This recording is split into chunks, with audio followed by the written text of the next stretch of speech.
तो कहानी की शुरुआत एक बर्फीले एरिया को दिखाते हुए होती है, जहां वॉरियर इग्नेसियो और चीफ साइंटिस्ट जोजे कॉड इंडस्ट्रीज के लिए काम करते हुए नजर आते हैं। दरअसल ये लोग एक गोलाकार चीज की माइनिंग कर रहे होते हैं। इसी बीच कॉड इंडस्ट्रीज की ओनर विक्टोरिया वहां आती है और देखती है कि उस गोलाकार चीज के अंदर से बीटल शेप में एक स्कैरब निकला है। इस बीटल स्कैरब को देखकर विक्टोरिया बहुत खुश हो जाती है। इसके बाद हम जैमी नाम के लड़के को देखते हैं, जो कि अपना ग्रेजुएशन खत्म करने के बाद अपने घर आया था। यहाँ जैमी की फैमिली उसे एयरपोर्ट पर लेने आती है, जिसमें उसके पिता अल्बर्टो, माँ रोसियो, चाचा रूडी, बहन मिलाग्रोस और उसकी ग्रैंडमा होती हैं। जैमी को पिकअप करने के बाद सभी लंच के लिए जाते हैं, जहां जैमी को अपनी फैमिली से पता चलता है कि कॉड इंडस्ट्रीज धीरे धीरे पूरे शहर पर कब्जा कर रही है, जिससे उसकी फैमिली ने अपनी दुकान खो दी और उनके ऊपर काफी कर्जा हो गया, इसलिए जल्द ही वो अपना घर भी खो देंगे। इसके अलावा जैमी को पता चलता है कि फैमिली में हुए इन हालातों के कारण अल्बर्टो को हार्ट अटैक आया था। सब कुछ जानने के बाद जैमी कहता है कि मैंने अपनी पढ़ाई कंप्लीट कर ली है और अब मेरे पास डिग्री भी है, इसलिए मैं अच्छी जॉब ढूंढकर सारा कर्जा चुका दूंगा। लेकिन समय बीतता गया पर जैमी को कोई भी जॉब नहीं मिलती है, जिससे जैमी काफी परेशान होता है और अपनी बहन मिलाग्रोस से कहता है कि मैं एक दिन बहुत सारे पैसे कमाऊंगा और सब कुछ ठीक कर दूंगा। इसके बाद हम जैमी को बहुत ही बड़े घर में देखते हैं, जिसे देखकर ऐसा लगता है कि वो बहुत अमीर हो गया है। पर तभी मिलाग्रोस उसे बुलाती है और साफ सफाई करने का कहती है। दरअसल मिलाग्रोस इस घर में साफ सफाई का काम किया करती है और उसी ने जैमी को यहाँ पर जॉब दिलाई थी, ताकि वो दोनों मिलकर कुछ पैसे कमा सके। यहाँ हमें पता चलता है कि ये बड़ा सा घर विक्टोरिया का है। तभी वहाँ विक्टोरिया आती है, जिसे देखकर जैमी उसे गुड मॉर्निंग बोलता है, लेकिन विक्टोरिया उसे इग्नोर करके अंदर चली जाती है, जहाँ वो अपनी भतीजी जेनिफर को देखती है। यहाँ जेनिफर विक्टोरिया पर बहुत गुस्सा होती है और उसे उसकी कंपनी के नए डिवाइस का एक वीडियो दिखाती है। दरअसल ये डिवाइस इंसान के अंदर फिट हो जाता है, जिससे वो इंसान एक खतरनाक वॉरियर बन जाता है और उसके अंदर ऐसी पावर्स आ जाती हैं जिससे वो सब कुछ तबाह कर सकता है। अब जेनिफर गुस्से में आकर विक्टोरिया से कहती है कि इस कंपनी को ये हथियार बनाने का काम नहीं करना चाहिए। असल में ये कंपनी जेनिफर के पिता की थी, पर उनकी डेथ के बाद विक्टोरिया इस कंपनी की ओनर बन गई और जेनिफर के पिता की आखिरी इच्छा थी कि उनकी कंपनी इस तरह के डिवाइस ना बनाए, इसलिए जेनिफर विक्टोरिया के खिलाफ थी। खैर, विक्टोरिया जेनिफर को याद दिलाते हुए कहती है कि ये कंपनी मेरे हाथों में है, इसलिए मैं जो चाहूँ वो कर सकती हूँ। लेकिन जेनिफर अभी भी उनके खिलाफ थी। तब विक्टोरिया का बॉडीगार्ड इग्नासियो उसे रोकने की कोशिश करता है। ये देखकर जैमी जेनिफर को बचाने के लिए आता है, जिससे विक्टोरिया जैमी और मिलाग्रोस को जॉब से निकाल देती है। इस बात से जेनिफर को जैमी के लिए बहुत बुरा लगता है, इसलिए वो उसे अपना नंबर देते हुए उसे नई जॉब दिलाने का कहती है। इसी रात जैमी जेनिफर को मैसेज भेजने का सोचता है, पर वो बहुत नर्वस था। तब उसके पिता उसे मोटिवेट करते हुए जेनिफर को मैसेज भेजने का कहते हैं, जिससे जैमी उसे मैसेज भेज देता है। अगले दिन जैमी को एक कंपनी में मीटिंग के लिए बुलाया जाता है। तभी हम जेनिफर को इस कंपनी की लैब में जाते हुए देखते हैं, जहां उसे बीटल स्कैरब दिखाई देता है और वो उसे बर्गर बॉक्स में रखकर भाग जाती है। जिसके बाद जोजे लैब में आता है और देखता है कि स्कैरब गायब हो गया है, इसलिए वो सिक्योरिटी को कंपनी के सभी गेट्स बंद करने का ऑर्डर दे देता है। यहाँ जेनिफर सिक्योरिटी अलार्म की आवाज सुनकर डर जाती है। तभी उसे जैमी मिलता है, जिसे देखकर जेनिफर उसे वो बॉक्स दे देती है और कहती है कि तुम्हें इस बॉक्स की रक्षा करना है, जिसके बदले मैं तुम्हें पैसे दूंगी। साथ ही वो उसे इस बॉक्स को ना खोलने का कहती है। इसके बाद जैमी इस कंपनी से बाहर चला जाता है और गार्ड जेनिफर की तलाशी करने के लिए उसके पास आ जाते हैं। इसके बाद हम जैमी को उसके घर में देखते हैं, जहां उसकी फैमिली उस बॉक्स को खोलने का कहती है। वो लोग जैसे ही बॉक्स को खोलते हैं तो उसमें उन्हें स्कैरब डिवाइस दिखाई देता है, जिसके साथ वो लोग खेलना शुरू कर देते हैं। तब जैमी उनसे वो डिवाइस छीन लेता है, जिस दौरान वो डिवाइस चमकने लगता है और सीधे जैमी के चेहरे पर आ जाता है। तब रूडी उसे हटाने की कोशिश करता है, जिस दौरान उसे बिजली का झटका लगता है और वो दूर गिर जाता है। इसके बाद वो डिवाइस जेमी के कपड़ों के नीचे घुस जाता है और उस डिवाइस से कीड़े की तरह पैर निकल आते हैं, जो कि जेमी को छत पर चिपका देते हैं और फिर जेमी की बॉडी के चारों ओर एक कवच बनने लगता है और जेमी एक सुपर हीरो की तरह दिखाई देने लगता है। साथ ही उसके सूट पर AI सिस्टम एक्टिव हो जाता है। तभी अचानक वो सूट छत को तोड़ते हुए जैमी को स्पेस में ले जाता है। यहाँ जैमी को अभी भी विश्वास नहीं हो रहा था कि उसके साथ क्या हो रहा है। अब वो सूट जैमी को वापस नीचे लाता है और उसे गाड़ियों से बचाते हुए शहर के चारों ओर घुमाता है। तभी जैमी एक बस के सामने आ जाता है, जिससे वो सूट एक स्पेशल शील्ड बनाकर उस बस को 2 हिस्सों में काट देता है। इसके बाद जैमी वापस घर आ जाता है और वो सूट ऑटोमेटिकली गायब हो जाता है। यहाँ हम देखते हैं कि जैमी की बॉडी में एक भी घाव नहीं है, पर वो सूट के कारण बेहोश हो जाता है। जब जैमी होश में आता है तो वो देखता है कि वो स्कैरब डिवाइस उसकी पीठ में घुसा हुआ है। इस बात से घबराकर जैमी पुलिस को बुलाने का सोचता है, लेकिन रूडी मना करता है और कहता है कि अगर हम पुलिस के पास गए तो वो जैमी को चोर समझेगी। इसके बाद जैमी जेनिफर को ढूंढने जाता है, जिस दौरान वो देखता है कि कुछ लोग जेनिफर का पीछा कर रहे हैं। इसलिए जैमी उसे अपनी कार में बैठाकर अपने घर ले आता है, जहां जेनिफर बताती है कि स्कैरब डिवाइस बहुत ही खतरनाक हथियार है, इसलिए विक्टोरिया अपने ओमैक प्रोजेक्ट को पावरफुल बनाने के लिए उस डिवाइस का इस्तेमाल करना चाहती है। जैमी के पूछने पर जेनिफर उससे कहती है कि मैं नहीं जानती कि इस डिवाइस ने तुम्हें क्यों चुना, लेकिन हमें इस बात का जवाब कॉर्ड टावर में रखी एक चाबी से मिल सकता है। इसलिए रूडी जैमी और जेनिफर को कॉर्ड टावर तक ले जाता है, जहां वो कैमरों को हैक करने के लिए एक जैमिंग डिवाइस लगा देते हैं। जैसे ही गार्ड का ध्यान भटकता है, तब वो दोनों अंदर घुस जाते हैं और उस चाबी को चुरा लेते हैं। ये चाबी एक घड़ी में बदल जाती है और जेनिफर देखती है कि ये घड़ी उसके पिता की थी। इसके बाद दोनों वहां से जाने लगते हैं, जिस दौरान इग्नेसियो उन्हें रोकने की कोशिश करता है। इसलिए जैमी का स्कैरब डिवाइस एक्टिव हो जाता है और वो इग्नेसियो से फाइट करता है। तब इग्नेसियो उस पर हमला करने के लिए अपने अधूरे ओमैक का यूज करता है और दोनों में फाइट होने लगती है, जिसमें जैमी को अपने सूट में मौजूद कई हथियारों के बारे में पता चलता है। यहाँ जैमी बहुत ही खतरनाक फाइट करता है और इग्नेसियो को मारने ही वाला होता है। तब जैमी उस एआई सूट को रोकते हुए कहता है कि मैं किसी की जान नहीं लेना चाहता हूँ। तभी अचानक रूडी और जेनिफर एक गाड़ी से भागने लगते हैं, जिससे इग्नेसियो उन्हें शूट करने लगता है। इसलिए जैमी गाड़ी के पास चला जाता है। ये देख इग्नेसियो जल्दी से उठता है और जैमी पर हमला करने के लिए आगे बढ़ता है, लेकिन रूडी इग्नेसियो को हिट करके जैमी को बचा लेता है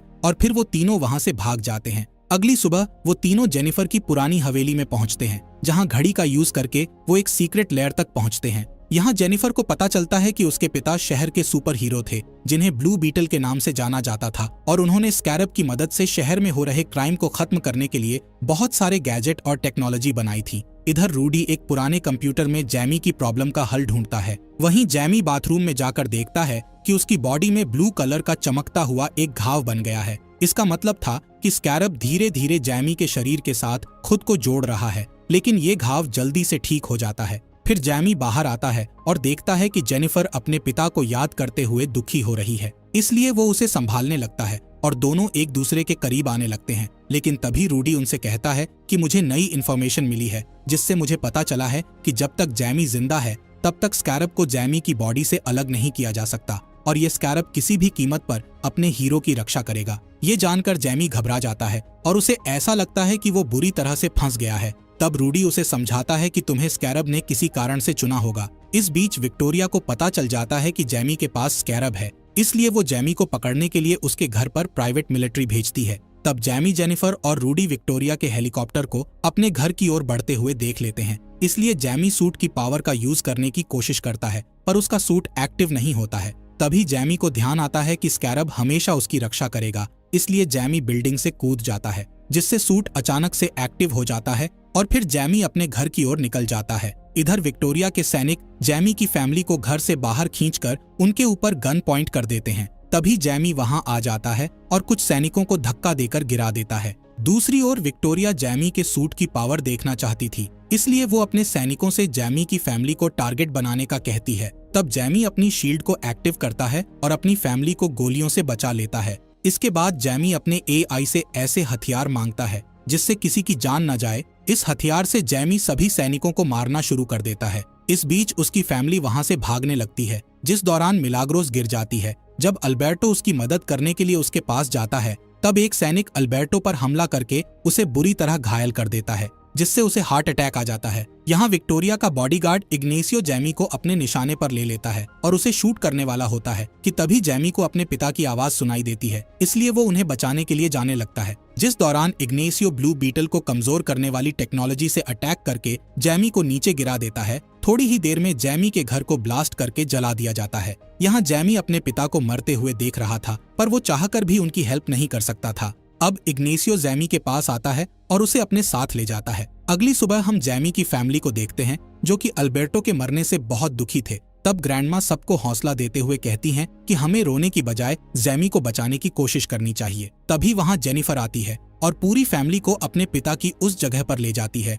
जहां उन्होंने बग नाम का एक एयरक्राफ्ट बनाया था, जिससे बहुत ही स्पीड से उड़ा जा सकता था। इसके अलावा उन्हें यहाँ लड़ने के लिए कई गैजेट्स मिलते हैं, जिसमें मिलाग्रोस कुछ गैजेट्स के साथ एक ग्लव वाला गैजेट भी उठा लेती है। वहीं ग्रैंडमा और रोसियो दूर से हमला करने वाले हथियारों को चुनती हैं।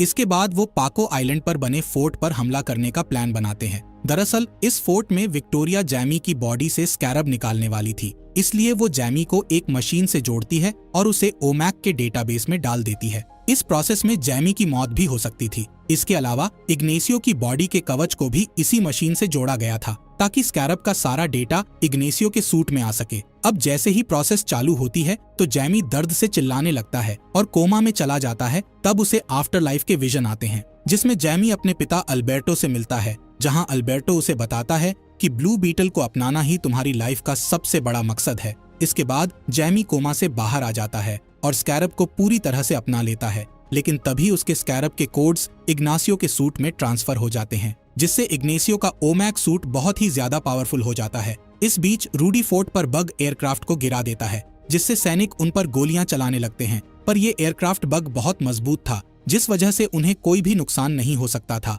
साथ ही बग एयरक्राफ्ट अपने पैरों से सैनिकों को मारता है। इसी बीच रूडी एक स्पेशल बटन को दबाता है, जिससे बग नीला धुआं छोड़ता है। इस धुएं के कारण सैनिक बेहोश हो जाते हैं। इसके बाद मिलाग्रोस और जेनिफर फोर्ट के अंदर जाते हैं, जहां उन्हें ओमैक सूट का एक बड़ा सेट मिलता है, जो कि स्कैरब की इन एनर्जी ले रहे थे। इसलिए वो एक गैजेट की मदद से इस सेट को ब्लास्ट कर देती है, जिससे फोर्ट का एक हिस्सा गिर जाता है और वो दोनों अलग अलग हो जाती हैं। इधर लैब में जैमी को होश आता है, लेकिन वो सूट का यूज नहीं कर पाता क्योंकि उसका सिस्टम रिब्यूट हो रहा था। इसी दौरान जोस को समझ आ जाता है कि विक्टोरिया के इरादे ठीक नहीं हैं, इसलिए वो जैमी का साथ देता है और उसे वहां से भगाने के लिए गेट खोल देता है। पर इग्नेसियो उसे देख लेता है, इसलिए वो जोस को मार डालता है। तभी लैब में ब्लास्ट हो जाता है, लेकिन इग्नेसियो विक्टोरिया को बचा लेता है, जिसके बाद विक्टोरिया जेनिफर को पकड़ने के लिए निकल जाती है। इधर जैमी के सामने बहुत सारे सैनिक आ जाते हैं। तब उसकी ग्रैंडमा वहां आ जाती है और गैजेट्स की मदद से उन सभी सैनिकों को एक झटके में हरा देती हैं। अब सभी बग के अंदर जाते हैं, लेकिन मिलाग्रोस और जेनिफर अभी भी वहां नहीं आए थे, इसलिए जैमी उन्हें बचाने के लिए वापस फोर्ट के अंदर जाता है। यहाँ मिलाग्रोस अपने ग्लव्स का यूज करके खुद को सैनिकों से बचा रही होती है, लेकिन सैनिक उसे जल्द ही घेर लेते हैं। तभी वहां जैमी आ जाता है और उसका सूट भी एक्टिव हो जाता है। अब जैमी इस सूट को पूरी तरह से कंट्रोल कर सकता था, इसलिए जैमी कुछ ही देर में उन सभी सैनिकों को हरा देता है। इसी दौरान इग्नेसियो वहां आ जाता है और जैमी को दीवार की दूसरी तरफ फेंक देता है। जैमी किसी तरह खुद को बचाता है और फिर इग्नेसियो से लड़ने के लिए उसके पास जाता है, जिससे वो दोनों लड़ते हुए स्पेस में चले जाते हैं और एक दूसरे पर अटैक करते हुए वापस जमीन पर गिरने लगते हैं। इस बीच विक्टोरिया जेनिफर को बंदी बना लेती है और यहाँ से भागने की तैयारी करती है, लेकिन तभी जेनिफर अपने पिता का स्पेशल गम बॉम्ब हेलीकॉप्टर में डाल देती है, जिससे हेलीकॉप्टर क्रैश हो जाता है। पर जेनिफर और विक्टोरिया बच जाती हैं। यहाँ जेनिफर स्कैरब के डेटा वाले डिवाइस को तोड़ देती है, जिससे विक्टोरिया अब कभी भी स्कैरब जैसे डिवाइस नहीं बना सकेगी।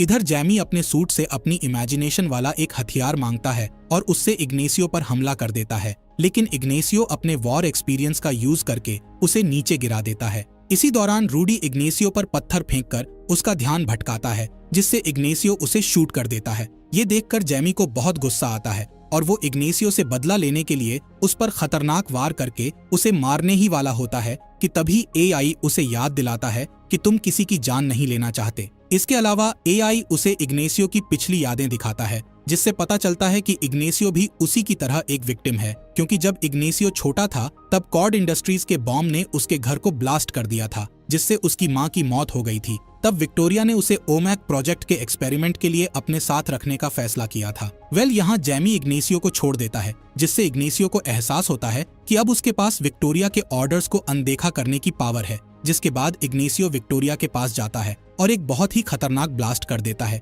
जिससे उन दोनों की मौत हो जाती है और पूरा आइलैंड ब्लास्ट होने लगता है। तब रूडी बग को लेकर आता है और जैमी और जेनिफर को बचा लेता है, जिसके बाद वो सभी वहां से निकल जाते हैं और अल्बर्टो की मौत का शोक मनाते हैं। अब कुछ समय बाद जेनिफर कॉर्ड इंडस्ट्रीज पर कब्जा कर लेती है और न्यूज में अनाउंस करती है कि वो भलाई के लिए हर तरह की मिलिट्री प्रोजेक्ट पर काम करेगी। यहाँ जैमी और उसकी फैमिली अपने जले हुए घर में जाते हैं और सोचते हैं कि अब उन्हें क्या करना चाहिए। तभी उनके पास उनके सारे पड़ोसी आते हैं और उनका स्वागत करते हैं। इसी बीच जेनिफर उनसे मिलने आती है और बताती है कि मैं रूडी जैसे अच्छे इन्वेंटर को कॉर्ड इंडस्ट्री में रखना चाहती हूँ और इसके बदले मैं पूरी फैमिली को पैसे दूंगी। इसके बाद जैमी जेनिफर को अपने साथ बाहर चलने के लिए कहता है। तब दोनों किस करते हैं और जैमी उसे लेकर उड़ जाता है। कहानी की एंडिंग में हम जेनिफर के पिता की जगह को देखते हैं, जहां अपने आप ही कंप्यूटर ऑन हो जाता है और उसमें जेनिफर के पिता की वॉइस रिकॉर्डिंग चलने लगती है, जिसमें वो कहते हैं कि मैं अभी भी कहीं पर जिंदा हूं। इसी के साथ इस कहानी का यहीं पर एंड हो जाता है।